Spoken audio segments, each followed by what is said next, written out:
ప్రభు నామమున మీ అందరికీ వందనాలు. ఈరోజు దేవుని యొక్క వాక్యము వాగ్దానము, యెహోవా ఎదుట మౌనముగా నుండి ఆయన కొరకు కనిపెట్టుము. కీర్తన గ్రంథం 37వ కీర్తన 7వ వచనం. ప్రియమైన దేవుని బిడ్డలారా, నీవు ప్రార్థించి కనిపెట్టి చూసిన ఫలితమేమీ లేదా? ఏవి కదలకుండా ఉన్నవి ఉన్న చోటే ఉండిపోవడాన్ని చూసి విసిగెత్తిపోతున్నావా? అన్నిటినీ విసిరి కొట్టి వెళ్ళిపోవాలనిపిస్తుందా? ఒకవేళ నువ్వు కనిపెట్టవలసిన విధం కనిపెట్టలేదేమో. అలాంటప్పుడు ఆయన్ని కలుసుకోవాల్సిన సరైన చోటును ఉండలేవు. ఓపికతో దాని కొరకు కనిపెడుదుము. రోమిలికి రాసిన పత్రికలో ఉంది. ఓపిక ఆందోళన తొలగిస్తుంది. ఆయన ఇస్తాడు, ఆయన వాగ్దానాలు పొందుకుంటామని మనము అర్థం చేసుకుంటాం.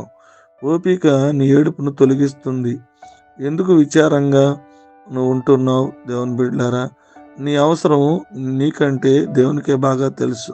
కానీ ఇప్పుడు దాన్ని నీకు అనుగ్రహించకుండా ఉండడంలో ఆయన ఉద్దేశం అంటే ఆ పరిస్థితుల నుండి ఇంకా ఎక్కువ మహిమను వెలికి తేవాలని, సొంతంగా పని చేయడానికి సహనం దూరం చేస్తుంది.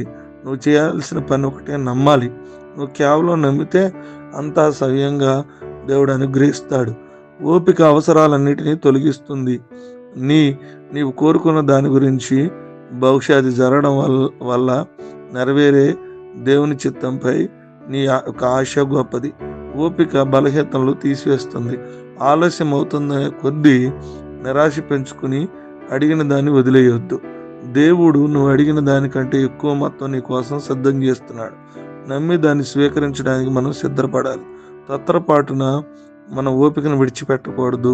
ప్రియమైన దేవుని బిడ్డలారా, ఎప్పుడైతే మనం ఓపిక కలిగి ఉంటామో ఖచ్చితంగా మనం పొందుకుంటాం. యెహోవా ఎదుట మౌనంగా ఉండి, ప్రభువా ఎప్పుడు నాకు కార్యాన్ని చేయబోతున్నామని ఎదురు చూసి మనం పొందుకుందాం. అట్టి కృప దేవుడు మనకు అనుగ్రహించును గాక. ఈ కొద్ది మాటలు దేవుడు మనకు ఫలించును గాక. ఆమేన్. తలలు వంచుకుందాం, కళ్ళు మూసుకుందాం, ప్రార్థన చేసుకుందాం. ప్రేమ నమ్మకం కలిగిన తండ్రి, మీకు వందనాలు. మీ ఘనమైన నామాన్ని బట్టి స్తుతులు తెలియజేస్తూ ఉన్నాను.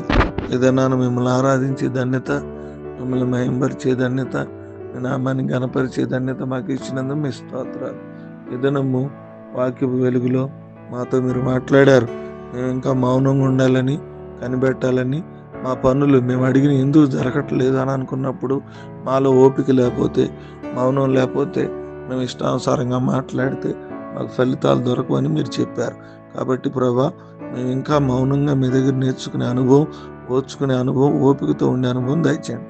ఏదైనా వాదనాలు, పుట్టినరోజులు, అనారోగ్యాలు, ఆర్థిక సమస్యలు, శరీర బలహీనతలన్నిటి నుంచి విడిపించండి. ఈ దినమంతా కృప చూపించి కాపుదల, సంరక్షణ, సహాయం దయచేయమని ప్రార్థన చేస్తున్నాం. ఏదైనా దీవులతో మమ్మలను నింపమని, మీ కృపలో నడిపించమని, మీ యొక్క ఆశీర్వాదం దయచేయమని ఈ ప్రార్థన చేస్తున్నాం, నడుచున్నాం తండ్రి.